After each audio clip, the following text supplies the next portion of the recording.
You're a pirate captain on the Caribbean Sea. Your goal? Raid merchant ships, plunder ports, upgrade your fleet, and make sure your rivals end up at the bottom of the ocean before you do. Port and Plunder is a 2 to 6 player strategy game that plays in 90 to 120 minutes.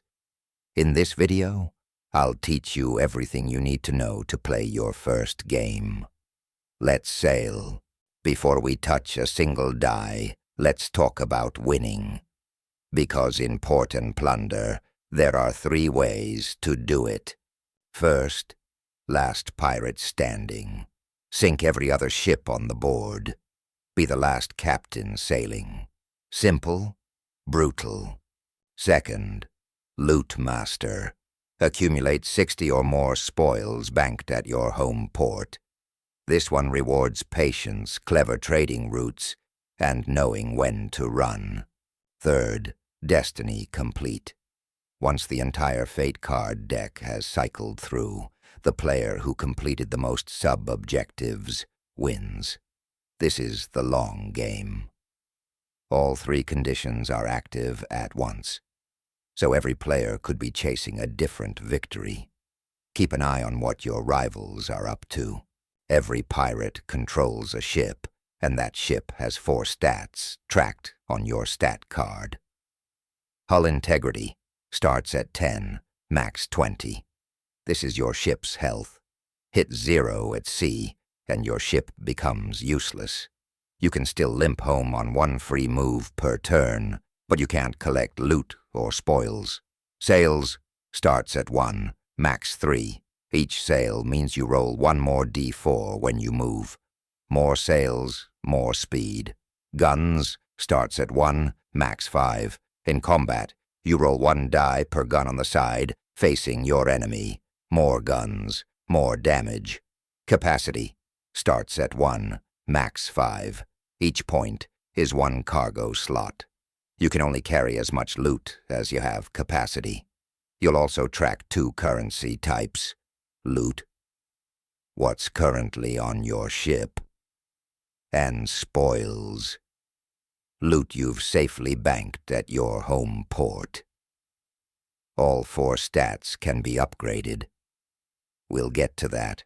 On your turn, you move first. Roll 1 d4 for each sail your ship has. Add them up. That's your movement for this turn. But loot slows you down. Every loot token on your ship costs you 1 movement point. Load up with 3 loot. You're moving 3 fewer spaces. You always get at least 1 free move, no matter how loaded you are. On the naval combat board, turning costs movement 2. A 45 to 90 degrees turn costs 1. A full 180-degree turn costs 2. So plan your route. A ship that has to spin around wastes most of its movement. Reserved movement. You can save your remaining movement at the end of your turn and carry it into the next turn, but only 1 player can hold reserved movement at a time. It's also your escape plan.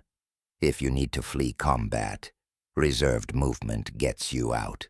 If spoils galore is chosen, loot token will be scattered across the board. Yellow coins worth 1 each, and red coins worth 3. Rare loot. They use the same cargo space, but the red ones are 3 times the value. Otherwise, you pick up loot when you start your turn at a port, or conquer a merchant vessel as an exit square. But here's the thing. Loot sitting on your ship does nothing for you. To count toward winning, it has to become spoils. And the only place you can convert loot to spoils is at your home port. Your home port is also where you can repair hull damage and upgrade your ship stats. Spending loot there costs an amount based on how upgraded your ship already is. The formula is in the rulebook, and the app calculates it for you automatically. The loop. Raid to pick up loot to race home, to bank spoils, to upgrade, to repeat. When two ships land on the same square, combat starts, and you move to the naval combat board, a smaller grid where the battle plays out.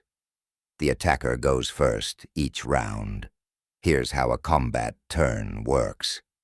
Step 1, roll for movement and move. Each ship uses its movement stats, same as the main board. Step 2, fire. Roll 1d4 per gun on the side of your ship facing the enemy. Your orientation matters. You can't fire your port guns at a ship on your starboard side. The damage equals the dice total, dealt directly to their hull integrity. Range matters too. You must be in an adjacent square to your enemy and facing cannons straight on, or your shots do half damage, rounded down. Ramming is the nuclear option. If you reach the enemy ship, you can ram instead of shooting. Head-on collisions hurt both of you badly. Bow into broadside hits the defender even harder. Bow to stern, the faster ship wins. Combat lasts until one ship is destroyed, fled, or after a ship has sailed off the NCB. Ships then return to the main board. But if someone's hull hits 0 first, they are rendered useless, or if destroyed by another pirate, removed from the game. Fleeing. Play a coward card, or use reserved movement to escape from other pirates and the Armada. Anyone can flee from a merchant vessel at any time. Any time a player ends their turn 5 or more squares away from home port and not in another port, a pirate's fate card is drawn.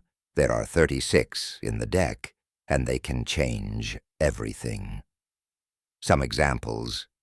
Merchant vessel, the most common card.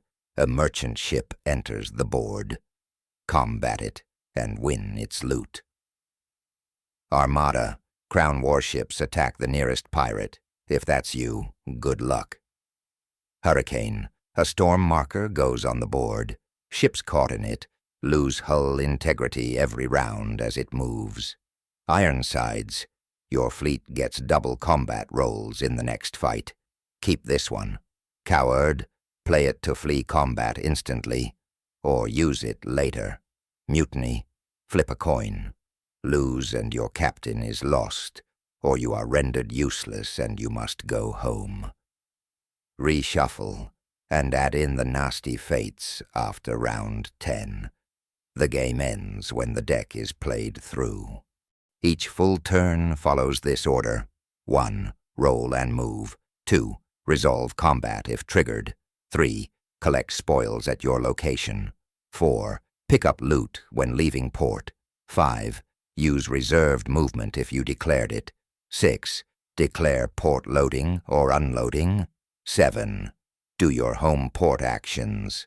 Repair, upgrade, bank loot. 8.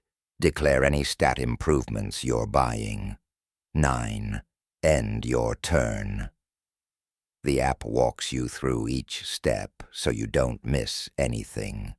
If you're playing with the Captains of Conquest optional rule, each player picks one of 18 unique captains before the game begins.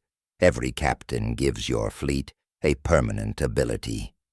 Barnacle Ben gives all your ships extra hull integrity. Marauding Mary adds a gun to every ship in your fleet. Pistol Patty lets you teleport through Tortuga ports. Zara Sai gives you a brand new ship every time yours sinks. No two players can share a captain. Choose wisely. Your captain shapes your entire strategy. That's Port and Plunder. Fair winds, Captain. Now go sink something.